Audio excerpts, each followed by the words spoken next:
Hello, and welcome to a look at Ghosts and Goblins for the Commodore 64, a Capcom arcade original that was converted and released by Elite.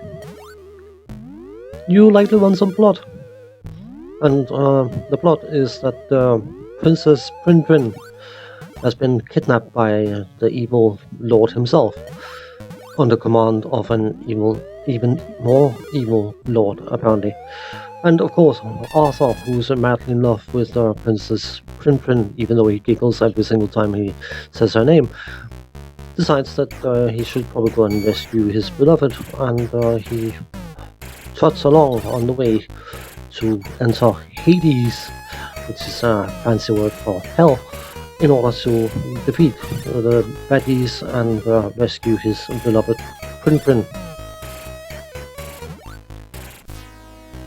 As I was alluding to in the video I made of Space Harrier, Elite was known for making fairly decent arcade conversions, but also notorious for cutting corners. And the scene group called Nostalgia decided that they weren't overly happy with Elite's efforts.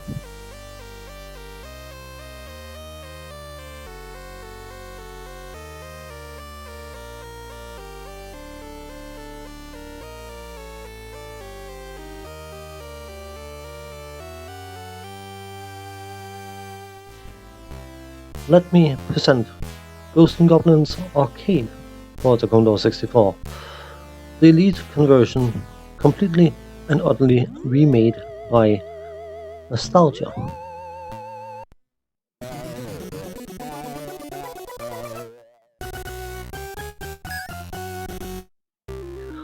From the get-go, you can see that the game has got a start sequence showing the evil baddie himself, or the second most evil baddie himself, stealing, borrowing without consent, kidnapping, whatever you call it, Princess Prin, which of course wasn't present in the Elite conversion, and that should be an indication of what to expect from this particular version. But it's only a minor thing. Basically, what Nostalgia did was to take the graphics and overhaul them extensively, change and modifying and improving the sound effects, and composing new tunes for the different levels of the game. But that's only part of it as well, because not only did they do those things, they also added an extensive length to the different levels, so they became much closer to what the arcade original offered you. I did mention that Elite was known for cutting corners, and compared to what Nostalgia has done with this version, it becomes very, very evident just how much they could have added. But I'll get back to that later on. I thought I had already covered the Commodore 64 version of this particular conversion, not the Nostalgia version, but the Elite version. But it turns out that I covered the Amiga version and not this one.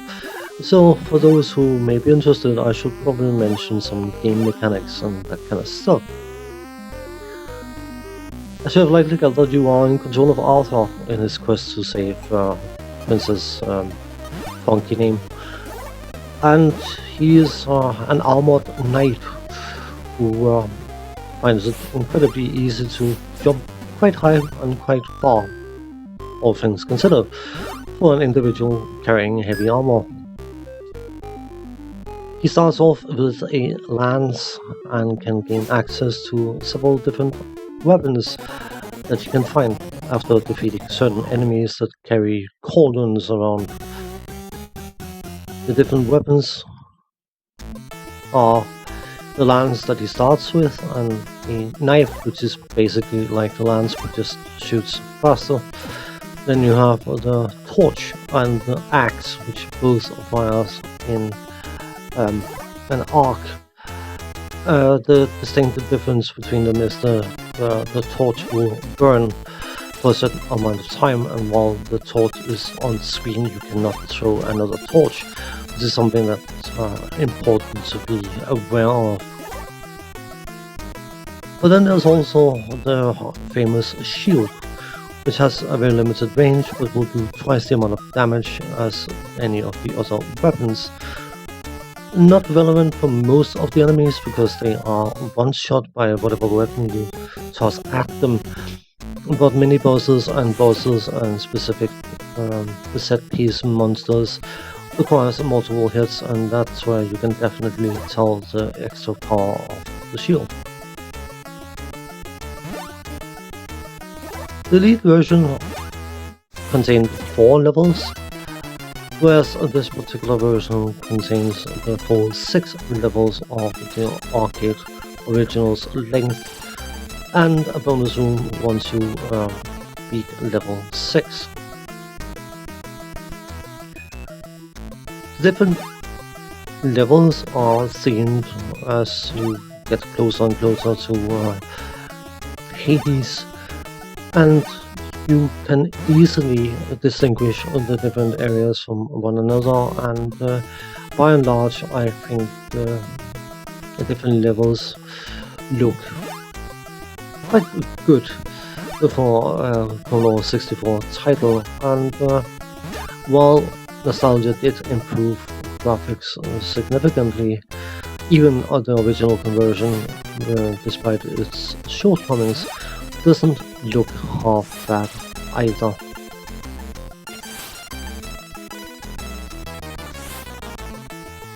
The sound department.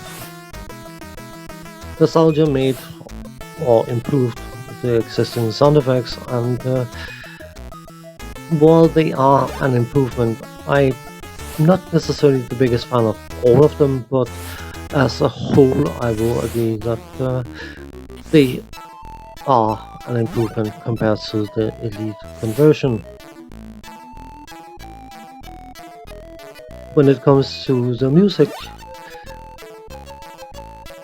I've always been a bit of a fan of Mark Cooke's music. The 1942 theme is excellent, and the tune for this particular title is also quite excellent. And I don't necessarily like when people change things, but the composed tunes that Nostalgia did for this particular version, giving every level a distinct tune, I have to admit that the compositions are incredibly well made, and they seem to suit the levels incredibly well and set the tone. And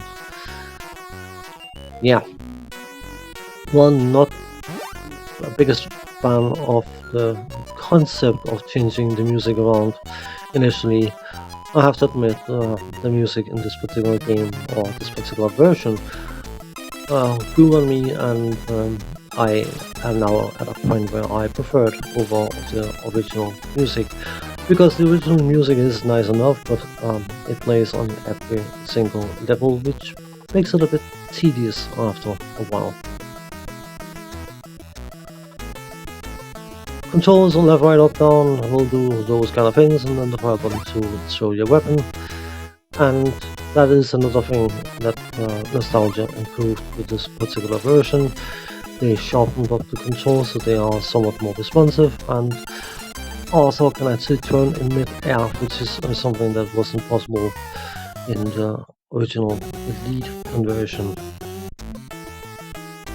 The gameplay is a good old-fashioned action platformer, which of course means that it will kick you in the backside, and it will do so repeatedly, and it can seem outright unfair at times.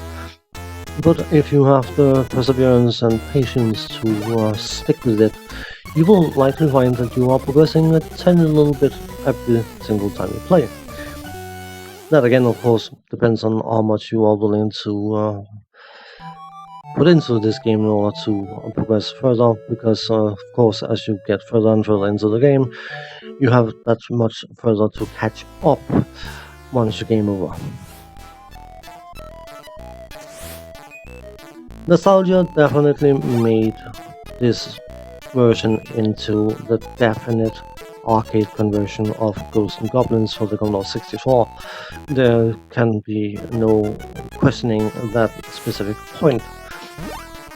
But I think it's important to take into consideration that nostalgia had the advantage of the existing material being present, but also of course the fact that they didn't have a deadline. Now, while it is incredibly easy to look at the elite conversion of this particular title and say, well, it's a